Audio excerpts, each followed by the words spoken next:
Hi guys, good evening all of you. कैसे हैं आप सभी लोग। दोस्तों, कुछ आए ना आए लेकिन सीटेट अपने समय से जरूर आ जाता है। तो भर्ती आए चाहे ना आए, चाहे कितना भी धरना प्रदर्शन चल रहा हो, चाहे कुछ चल रहा हो, लेकिन जो सीबीएसई जो है सीटेट का जो एग्जाम है अपने समय पे उसका नोटिफिकेशन जरूर जारी कर देती है। कि भर्ती से कोई मतलब नहीं है। सीबीएसई का ये कहना है कि हमें भर्ती से कोई मतलब नहीं है, भर्ती आए ना आए, लेकिन हमें जो सीटेट का जो एग्जाम है साल में 2 बार कराना है तो कराना है तो कराना ही है, नोटिफिकेशन देना ही है, चाहे भर्ती आ रही हो चाहे ना आ रही हो। हमें एग्जाम कराने से मतलब है। इसमें अभ्यर्थी को ही बेनिफिट्स है। जो अभ्यर्थी कुछ नंबर से वंचित रह जाते हैं, नंबर नहीं आ पाते हैं किसी कारण से, तो अगली तैयारी में लग जाते हैं। तो ये आदत चीज मुझे सीबीएसई की जो है अच्छी लगती है, जो कि अपने समय पे नोटिफिकेशन जारी कर देती है। सीटेट का वैसे ही केस चल रहा है, सुप्रीम कोर्ट तक पहुंच गया है case CTET versus state TET का, कि सीटेट को वैलिड किया जाएगा या नहीं किया जाएगा अदर राज्य के ऊपर। लेकिन जो आपका सीटेट है वो समवर्ती सूची का विषय है, तो राज्य के ऊपर डिपेंड करता है कि राज्य सीटेट को अलाउ करता है या नहीं करता है। तो बात करेंगे कि सीटेट का जो नोटिफिकेशन जारी हुआ है इसमें क्या क्या चीजें हैं, कुछ नया आया है या नहीं आया है, सिलेबस में कितना बदलाव हुआ है, और फॉर्म सबमिट कैसे करना है, क्या करना है, सारी चीजों के ऊपर एक बार डिटेल में बात करेंगे शॉर्ट में।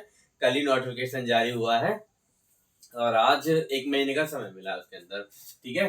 तो सीटेट का मेरे काफी 2011 से कंटिन्यू चला रहा है। बीच में गैप हुआ था थोड़ा सा, 16 के बाद में 2 साल के आसपास सीटेट कंडक्ट नहीं कराया गया था। वहाँ वो चल रहा था कि ऑफलाइन कराया जाए या ऑनलाइन कराया जाए।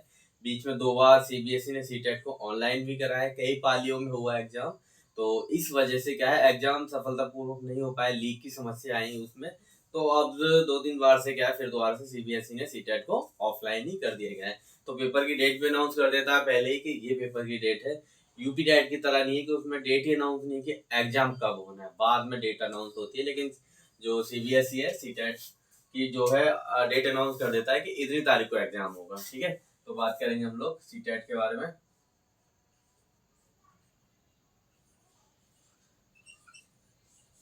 सीटेट जो कि मेरा प्रिय एग्जाम बन चुका है, मेरा प्रिय एग्जाम बन चुका है सीटेट। 12 बार करीब मैं दे चुका हूँ सीटेट का जो एग्जाम है। लास्ट टाइम भी मैंने दिया था और सीडीपी के अंदर मेरे 28 मार्क्स है आउट ऑफ 30, यानी 30 में से 28 नंबर थे सीडीपी के अंदर मेरे। ठीक है। दोनों पेपर हालांकि पिछली बार भी क्लियर हुए थे। तो हम बात कर रहे हैं सीटेट 2024 की। तो नोटिफिकेशन इसका कल की डेट में जारी हुआ है। सितंबर मेरे लिए बहुत ही खास महीना। ठीक है। तो 2000 ये करीब 1 महीने तक चलेगा। 1 महीने तक एग्जाम फॉर्म भरा जाएगा इसका। और इसमें दोस्तों क्या है, 1 दिसंबर को एग्जाम है। 1 दिसंबर को एग्जाम है। अगर बच्चे ज्यादा हो जाते हैं या किसी कारण से कोई, तो आपका क्या है, 30 नवंबर को भी एग्जाम कराया जा सकता है, ऐसा कहना है आपका सीबीएसई का। कि वैसे तो एग्जाम डेट अनाउंस कर दी इन्होंने कि 1 तारीख को एग्जाम होना है। ठीक है। तो 1 महीने का समय है। और एग्जाम सेंटर को लेके इश्यूज हो सकते हैं कि आप लोग जिस भी स्टेट से बिलोंग करते हैं उस स्टेट की सीट भर जाए तो आपको दूसरे जिले में भेजा जा सकता है, दूसरे राज्य में भेजा जा सकता है। तो क्या करें, आप क्या है, अगर फॉर्म तो चालू हो ही गया तो सबसे पहले क्या करें, जल्दी से जल्दी समय निकाल के सीटेट का जो फॉर्म है सबमिट कर दो और अपनी तैयारी में लग जाएं। अब की बार मान के चलिए आप 2.5 महीने का समय मिला है आपको। कितने महीने का? 2.5 महीने का समय मिला है आपको। अच्छी तैयारी हो सकती है, 2.5 महीने के अंदर सीटेट क्रैक किया जा सकता है, अच्छे मार्क्स लाए जा सकते हैं। तो बात करेंगे कैटे, जो बच्चे पहली बार एग्जाम दे रहे हैं उनके लिए थोड़ी सी क्या है, मुश्किलें होती हैं, क्योंकि सीटेट काफी हार्ड हो गया पहले से। पहले नॉर्मल हुआ करता था सीटेट, शुरुआत में 90 मिनट का था, लेकिन अभी क्या है, ये 150 मिनट का होता है, 150 ही क्वेश्चन आते हैं इसमें। ठीक है। तो उसी के ऊपर बात करेंगे हम इस बार। मार्क अपना डस्टर का है, इसी से काम चलाना पड़ता है। ठीक है। तो 150 मिनट का एग्जाम होता है और 150 इसमें क्वेश्चन आते हैं।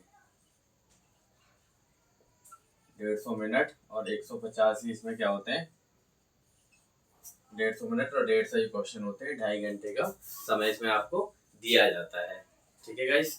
तो इसके बाद में बात करेंगे हम लोग कि इसे सबमिट करने के लिए क्या क्या क्राइटेरिया रखा गया है, कौन कौन बहुत सारे बच्चे ऐसे भी हैं जो मजे लेते हैं सोशल मीडिया में कि मैंने बीए किया हुआ है, क्या मैं सीटेट का फॉर्म भर सकता हूँ, और ऐसे कैसे भर सकते हो। वो डीएलएड वाले के पागल हैं, डीएड वाले बीटीसी वाले जो पागल है डिग्री डिप्लोमा करके बैठे हैं, ठीक है।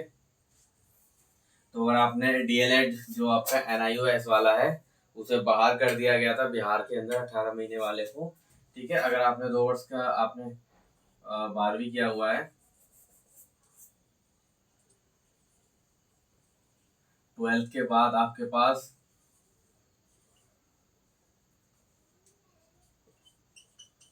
2 साल का डिप्लोमा है, किसी भी नाम से जाना जाता हो, जो कि किसी भी नाम से जाना जाता हो, तो आप पेपर क्या है फर्स्ट दे सकते हैं, पेपर फर्स्ट दे सकते हैं। आपने 2 साल का अपना 12वीं के बाद में 2 साल का डिप्लोमा किया हो, आपने डीएड किया हो, डीएलएड किया हो, बीटीसी किया हो या जेवीटी किया हो, या 2 साल का डिप्लोमा किया हो, ठीक है, इन नामों में से, तो आप क्या है पेपर फर्स्ट दे सकते हैं। पेपर फर्स्ट दे सकते हैं। पेपर फर्स्ट के बाद अगर आपको पेपर सेकंड भी देना है तो प्लस में अगर आपने ग्रेजुएशन किया हुआ है, ठीक है, अगर आपने ग्रेजुएशन किया हुआ है तो भी आप पेपर सेकंड दे सकते हो अगर आपने ग्रेजुएशन दिया हुआ है सी टेट के केस में। अगर यूपी टेट की बात करें तो यूपी टेट नहीं दे सकते। यूपी टेट के लिए आपको क्या करना होता है, यूपी टेट जो होता है वो वहाँ पे ग्रेजुएशन के बाद में डीएलएड होता है, लेकिन जो 2 वर्ष का डिप्लोमा होता है किसी किसी राज्य में 12वीं के बाद होता है। जैसे कि डीएड की बात करें तो डीएड 12वीं के बाद होता है, ठीक है।